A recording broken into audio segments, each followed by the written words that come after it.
Let's install Dart. Open your favorite browser and search for download Dart. Click on install Dart. Click on server. If you are using Windows, then scroll down and click on Dart SDK installer for Windows and download the stable version.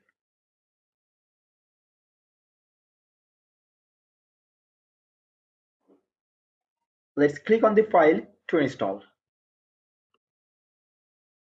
It's simply next installation process. As I have already installed it, so I'm skipping it.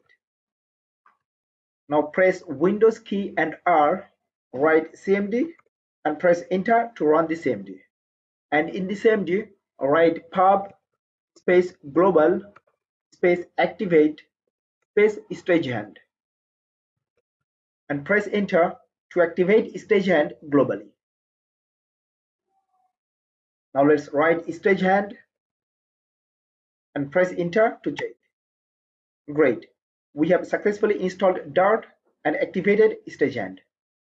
Now let's create a Dart project in next lesson.